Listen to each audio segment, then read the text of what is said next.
नमस्कार, स्वागत है आप सबका बेस्ट क्लास में। आज तारीख है 11 मार्च 24 और आज था बच्चों का मैथ्स का पेपर क्लास 10th का। तो हम अभी सॉल्व कर रहे हैं क्लास 10th मैथ्स का जो स्टैंडर्ड का पेपर है वो। आप सब आपके ऑब्जेक्टिव चेक करिएगा, क्वेश्चन देखिएगा, बहुत इजी पेपर आया था, सब कुछ वही आया जो आपने को हमने बताया था। तो क्या दिए थे क्वेश्चन हम देखते हैं, स्टार्ट करते हैं। सेक्शन ए ऑब्जेक्टिव्स में दिए the next fourth term of the AP, है ना, fourth term of the AP दिया है। तो एपी दी यहाँ पे रूट में, तो रूट में बच्चों को शायद दिक्कत आए, तो रूट में हमने पढ़ा था क्या कि इसको सिंपल फॉर्म में कन्वर्ट कर 9 2 जा 18, 25 2 जा 50, यहाँ पे कितना आएगा 2 का इंटू करेंगे अपन 49। तो ये किसका स्क्वायर होता है 3√2 आ गया, ये कितना आया आपका 5√2 आया, और ये कितना आ गया 7√2 आया। तो नेक्स्ट टर्म क्या आएगा आपका 9√2 आएगा। 9√2 को आप कर सकते हैं, 9 किसका होता है 81 इंटू 2, 2 1 जा 2 आ गया, 2 8 जा कितना आया 16, तो 162 हमारा इसका क्या होगा आंसर। इसका आंसर कौन सा आएगा 162 आया। ठीक है, आप उम्मीद है आप सबने यही टिक करा होगा जो बच्चे देख रहे हैं, पेपर देके आ जाए। अब नेक्स्ट है यहाँ पे देखो x और y की वैल्यू, तो x क्या आएगा 3 2 जा कितना 6, x इक्वल टू आएगा 6 से साइन है, y इक्वल टू कितना आया 3 2 जा 6 cos है। अब आपको क्या बोला कि इन दोनों के स्क्वायर का हम क्या कर दें, सम कर दें। इन दोनों के स्क्वायर का हम क्या करें, सम। तो x square plus y square करें तो sin square plus cos square कितना हो जाता है 1, 6 का स्क्वायर कितना होता है 36, तो इसका आंसर क्या आएगा 36 आएगा। नेक्स्ट है क्वेश्चन नंबर 3, ये थोड़ा सा क्लियर नहीं दिख रहा शायद, यहाँ पे बता देता हूं मैं क्या लिखा है।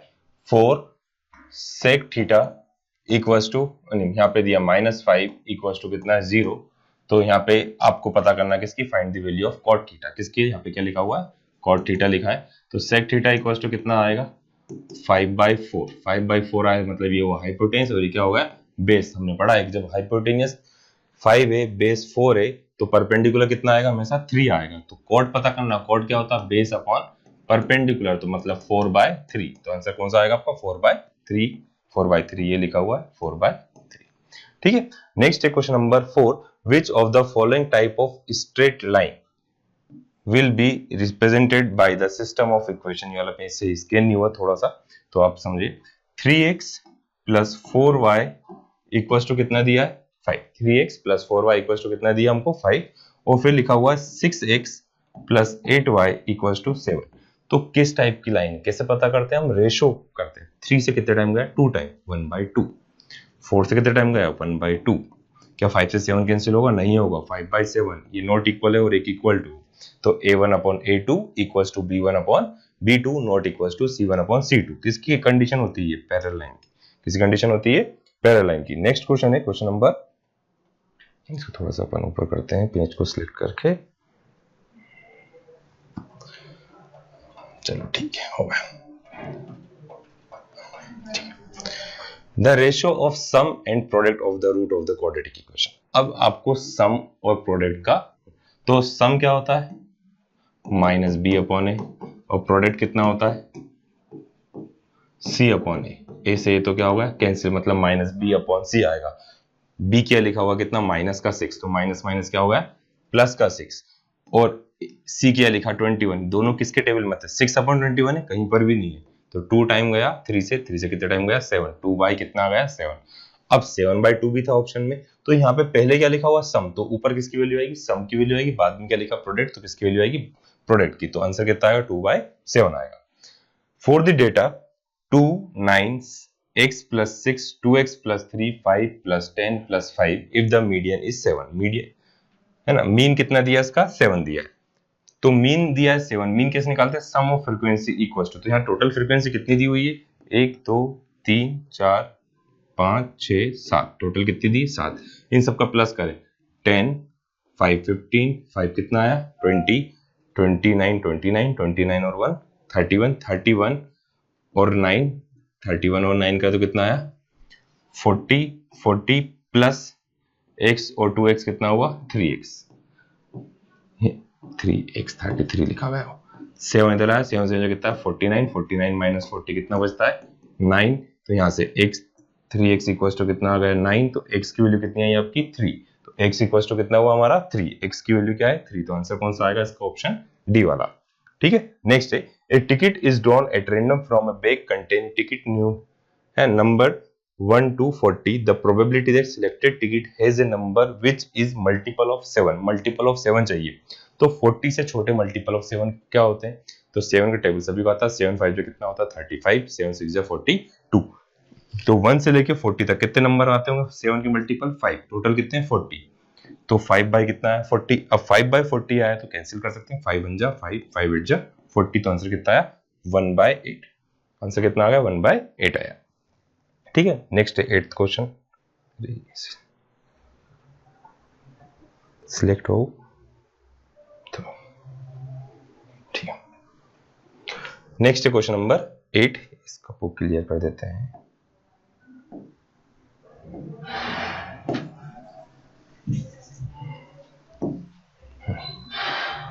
एट्थ क्वेश्चन में क्या दिया है?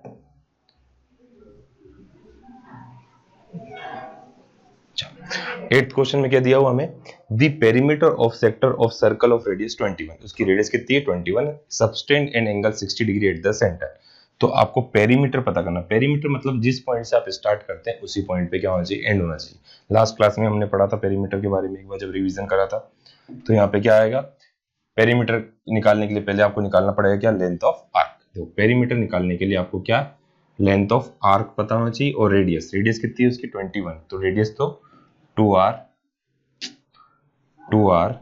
प्लस क्या आएगी, लेंथ ऑफ आर्क आएगी। तो 2r मतलब 2 × 21 कितना आ गया 42 आ गया। प्लस अब आपको क्या निकालना है, एंगल कितनी डिग्री बनाना है 60 डिग्री। तो यहाँ साइड में लिख लेते हैं 60/360 2 पाई। पाई की वैल्यू कितनी है 22/7 और r कितना 21। सभी को सिंप्लीफाई करें, 0 0 कैंसिल, 6 से कितना टाइम गया 6 टाइम गया, 7 से कितना टाइम गया 3 टाइम गया, 3 से कितना टाइम गया 2 टाइम, 2 से 2 कैंसिल होगा, कितना है 22। 22 प्लस 42 कितना आया 64। तो 64 हमारा इसका क्या हुआ आंसर। इसका आंसर कौन सा आ गया आपका, सी वाला है। ठीक है, नेक्स्ट है question number 9। The length of an arc, थोड़ा सी देर में क्लियर होगा शायद। The length of arc of a circle with radius 12 centimetre. एक सर्कल है उसकी रेडियस कितनी है 12 है, इस 10 pi the angle subtended by the arc at the centre is. तो आपको क्या पता करना है, एंगल पता करना है। एक बार फिर से, the length of arc, length of arc का फॉर्मूला होता है लेंथ ऑफ आर्क का θ/360। मैं 2 पाई आर वाला इसलिए यूज कर रहा हूँ, 180 भी लिख सकते हैं, फिर अलग अलग कंफ्यूजन होता है। तो हमने एक ही याद करा था θ/360 2 पाई आर और पाई आर स्क्वायर एरिया के लिए। तो ये कितना दिया आपको 10 पाई दिया हुआ है, इक्वल्स टू थीटा। थीटा की वैल्यू आपको पता है क्या, एंगल तो हमको पता करना है 360 2 पाई, आर कितना दिया इसमें 12 दिया। देखो पाई से पाई तो सबसे पहले ऐसा कलर चेंज करके कैंसिल कर लेते हैं। पाई से पाई क्या हुआ, कैंसिल हुआ। तो 10 × 360 अपॉन 2 इंटू कितना आएगा 12 आएगा। ज्यादा ही डार्क होगा शायद, येलो ही अच्छा कलर था हमारा। 2 से कितने टाइम जाएगा 5 टाइम जाएगा। 12 से कितना टाइम जाएगा 12 से गया 3 टाइम 30, तो 5 3 जा 15। आंसर कितना है 150। तो इसका आंसर कौन सा होगा 150, इसका क्या आएगा आंसर आएगा। ठीक है, नेक्स्ट है the greatest number which divide 1 281। इसका सबसे बड़ा नंबर जो किसको डिवाइड कर रहा है 281 को भी डिवाइड कर रहा है और 1249 को भी क्या कर रहा है डिवाइड कर रहा है, और जिसका रिमाइंडर 5 और क्या बच रहा है 7 बच रहा है। थोड़ा सा इसे हम जगह करते हैं, इसे क्लियर कर देते हैं। ठीक है, तो पहले देखो 281 को डिवाइड करें तो रिमाइंडर कितना बच रहा है 5 बच रहा। तो यहाँ पे हम क्या करेंगे, इसमें से -5 करेंगे। -5 पर कितना आया 276। 2 कितना आ गया 276 आया। फिर इसके लिए रिमाइंडर कितना बच रहा, माइनस क्या करा 7 करा, तो कितना आएगा 9 में 7 करा 2 240 ये आ गया। अब बोला है कि सबसे बड़ा नंबर, तो इस सबसे बड़ा नंबर क्या होता है HCF होता है। दोनों के अपने फैक्टर करें, साइड में लिखते हैं दोनों। कितना है 276, 2 से कितने टाइम गया 2 1 जा 2 2 3 जा 6 138, 2 से 69 टाइम गया, 3 से कितने टाइम गया 23 टाइम गया 23 और 1। ठीक, फिर दूसरा नंबर हमारे पास कौन सा 1242, तो 2 से 6 टाइम गया 21 टाइम गया। अब ये 3 से आएगा, 3 से कितने टाइम गया 3 2 जा 6, अब 2 जाएगा नहीं जाएगा, फिर कितने टाइम गया 3 7 जा, फिर 3 से गया 3 6 जा 18, 3 9 जा फिर वापस किससे गया, 3 से कितने टाइम गया, 23 टाइम। ठीक है, अब हमको क्या निकालना है, इसका सबसे बड़ा नंबर निकालना था, ये सब नहीं पूछा था हमसे, क्या पूछा, सबसे बड़ा नंबर कौन सा, तो दोनों का HCF देखो, HCF में क्या आएगा, 2 भी दोनों में, फिर 3 भी दोनों में, और 63 भी 23 भी क्या है, दोनों में। इन सभी का हम आपस में क्या कर लेते हैं, इंटू 23 इंटू 3 इंटू 2, 3 3 जा 9, 3 2 जा कितना हुआ 6, 69 इंटू 2, 2 9 जा कितना आ गया 18, 2 6 जा कितना है 12, और 1 13, तो 138 हमारा इसका क्या आएगा, आंसर आएगा। ठीक है, 138 हमारा इसका क्या आएगा, आंसर आएगा। नेक्स्ट है the number of term of the AP, थोड़ा सा क्लीन कर दे, अरे यार तो पेज ही चला गया।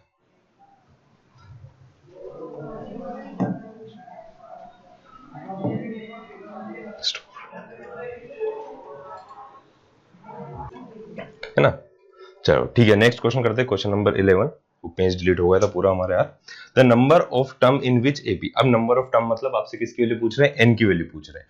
n की वैल्यू तो मतलब इसमें a इक्वल टू कितना है आपका 3a, d इक्वल टू भी कितना है 3a, n इक्वल टू कितना है 1 1 1 1 और 1, तो ये देखो 3 का मल्टीपल चाहो तो आप डायरेक्ट 3 से डिवाइड कर लो, 3 से डिवाइड करने पे कितना आएगा, इससे अच्छा क्या है an का ही फॉर्मूला यूज करते हैं, an equal to a plus n minus 1 क्या आया, d आया, प्लस का इधर आया तो किसका माइनस 1 1 1 में से 3 को माइनस करा, मल्टीप्लाई का d, n माइनस 1, d की वैल्यू कितनी है 3, तो माइनस का तो आएगा कितना 108, मल्टीप्लाई का 3 का आया डिवाइड में, 3 से कितने टाइम गया 3 टाइम गया, 6 टाइम गया, माइनस का 1 आएगा तो किसका प्लस का, तो कितना आएगा 37 हमारा इसका क्या आएगा, आंसर आएगा। ठीक है, नेक्स्ट है,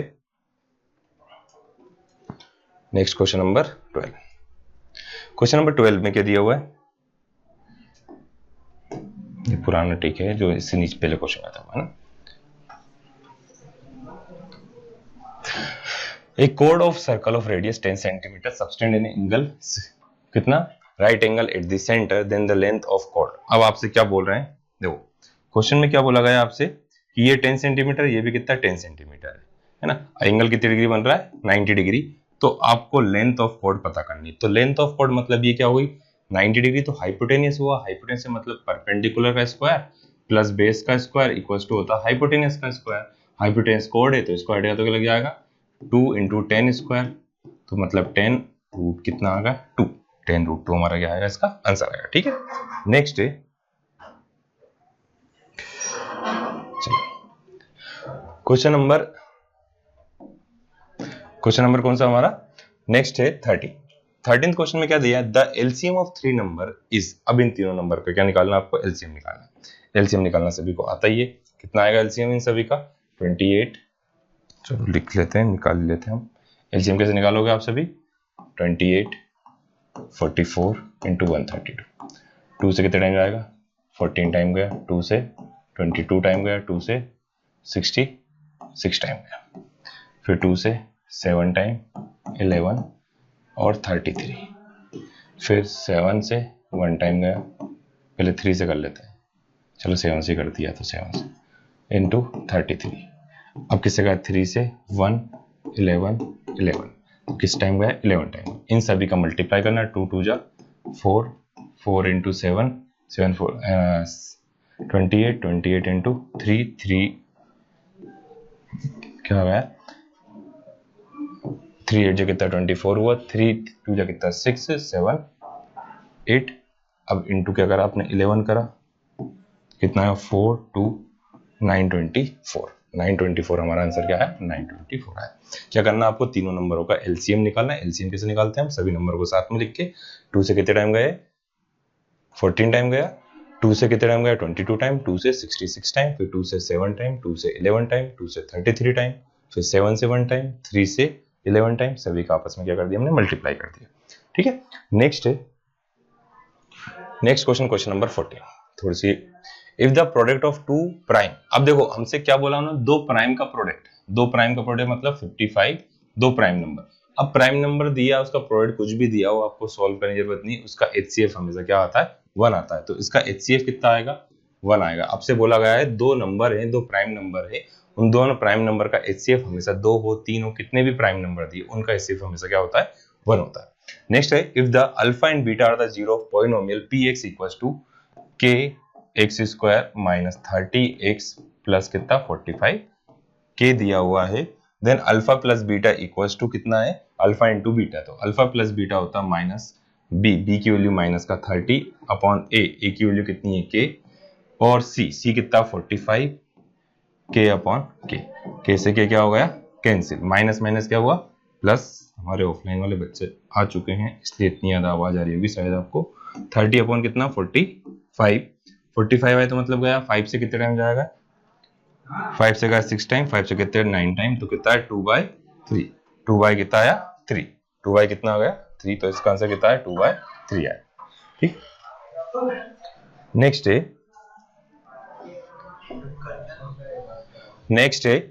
क्वेश्चन हमारा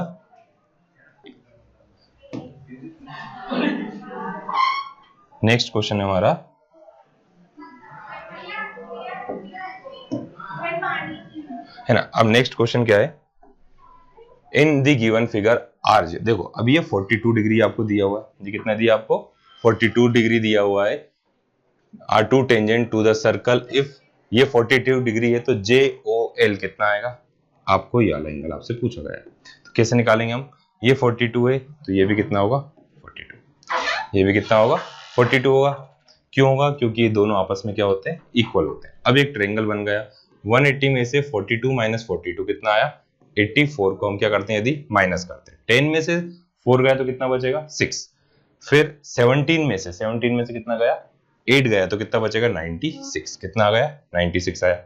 अब इन दोनों का सम कितना आता है 180, तो 180 में से कितना माइनस कर दिया आपने 96, एक तरीका है। दूसरा तरीका बताया था जो भी ये नंबर है इसका आप क्या कर दो डबल कर दो, 42 का डबल कितना आएगा 84, तो इसका आंसर कितना आएगा आपका 84 आएगा। अच्छा ठीक है, नेक्स्ट है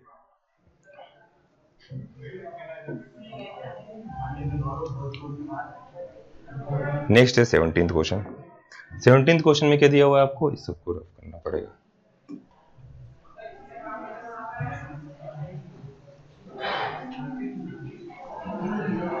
ठीक है, नेक्स्ट क्वेश्चन बोल रहे हैं इन द गिवन फिगर, दिया है दोनों पैरेलल, मतलब कौन से बेसिक प्रोपोर्शन थ्योरम का क्वेश्चन है, ये 2.4 है आपका, DB इक्वल्स टू कितना है 4 है, AE इक्वल्स टू कितना है 2, तो लेंथ ऑफ आपको AC की क्या पता करना है लेंथ पता करना है, तो कैसे पता करेंगे 2.4 डिवाइड बाय दोनों को प्लस करके लिख दो, 4 प्लस 2.4 करेंगे कितना आएगा 6.4 इक्वल्स टू 2 अपॉन AC, तो यहाँ से AC इक्वल्स टू कितना आएगा 2 इंटू 6.4 डिवाइडेड बाई 2.4, तो पॉइंट हटाया दोनों का 0 0 क्या होगा कैंसिल, 2 से कितने टाइम गया 12 टाइम गया, 2 से कितने टाइम गया 12 टाइम गया, फिर 2 से कितने टाइम जाएगा 6 टाइम, 2 से 32 टाइम, फिर 2 से 3 टाइम, 2 से यहाँ पे कितने टाइम गया 16 टाइम, तो 16 अपॉन कितना आएगा इसका आंसर 3 आएगा। ठीक है, नेक्स्ट क्वेश्चन है आपका, नेक्स्ट क्वेश्चन है if the vertical pole of length 7.5 है, थोड़ा सा लेट क्लियर होता है,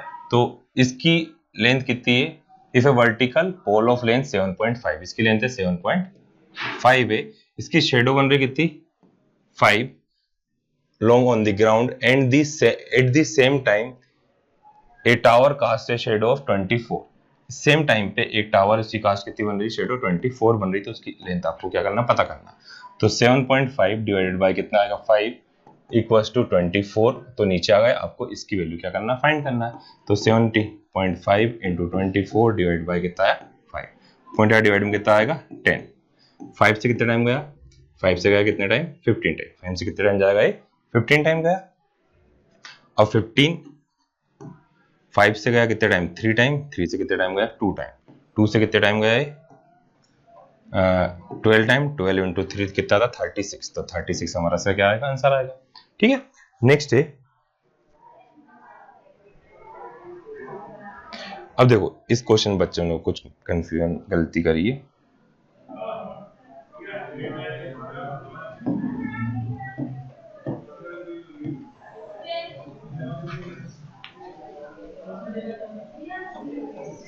देखो क्या दिया इसमें कि ABCD एक ट्रेपेजियम था, उसमें DE पैरेलल टू BC थी और E और F क्या थे पॉइंट थे, तो ये क्वेश्चन ही, इस क्वेश्चन में क्या बोलते हैं जब ऐसा रहता है तो ये क्या होता है सेम रेशो में क्या कर देता है डिवाइड कर देता है, A बी, सी और क्या कर रहे हैं डी। तो कैसे प्रूव करते हैं हम, किसी ट्रायंगल की हेल्प से करते हैं। मतलब ये वाली कंडीशन तो उन्होंने क्या दी है, सही दी है। ए से कहाँ गया ई और ई से कहाँ गया बी, बी से कहाँ गया आप एफ और एफ से कहाँ गया आप सी गए। अब बोल रहे हैं कि मतलब ये वाली कंडीशन क्या है, ट्रू है। फिर क्या बोले, any line parallel to parallel side of a trapezium, trapezium का नहीं पढ़ा हमने, क्या हुआ, parallel side of a one side of a triangle के पैरेलल रहती है। मतलब किसी भी ट्रायंगल की एक साइड के एक लाइन क्या है, पैरेलल है, तो उसे सेम रेशियो में क्या करती है, डिवाइड करती है। मतलब जो रीजन था वो क्या है आपका, गलत है। तो assertion is true, R is false. तो इसका आंसर कौन सा आएगा आपका, सी वाला आएगा। फिर नेक्स्ट बोल रहे हैं degree of polynomial is not defined. तो डिग्री ऑफ जीरो पॉलिनोमियल क्या होता है, जीरो, जिसकी कुछ भी पावर नहीं, कुछ होता ही नहीं है, तो इसलिए उसकी डिग्री हमेशा क्या आती है, नॉट डिफाइन आती है। उसकी डिग्री क्या आती है, नॉट डिफाइन आती है। तो ए तो ट्रू है, इसके नीचे है, degree of non zero constant polynomial is zero, ये भी सही है, बट आपस में कुछ भी रिलेट नहीं कर रहे हैं। तो A and R both are true. इसका आंसर कौन सा आएगा, बी वाला, A and R both true but R is not correct explanation, R उसका करेक्ट एक्सप्लेनेशन नहीं है। तो ये सभी हमारे क्या हुए, ऑब्जेक्ट हुए। क्वेश्चन भी जितने थे सभी एनसीईआरटी के आए, सभी जो पढ़ाए हुए वो आए। अब तक हमारी क्लास क्या लग रही थी, ऑफलाइन लग रही थी। अब इस साल से हमारी क्लास ऑनलाइन लगेगी। तो 2024 और 25 के बैच के बच्चों को आप इन्फॉर्म कर सकते हैं, बता सकते हैं कि इस चैनल पर डेली लाइव क्लास लगेगी। मैथ्स की क्लास किस किस के लिए, 9th एंड 10th के लिए, है ना। तो आप चैनल को सब्सक्राइब करिए, वीडियो को लाइक करिए यदि आपको समझ में आ रहा है। तो आज के लिए इतना ही, थैंक यू।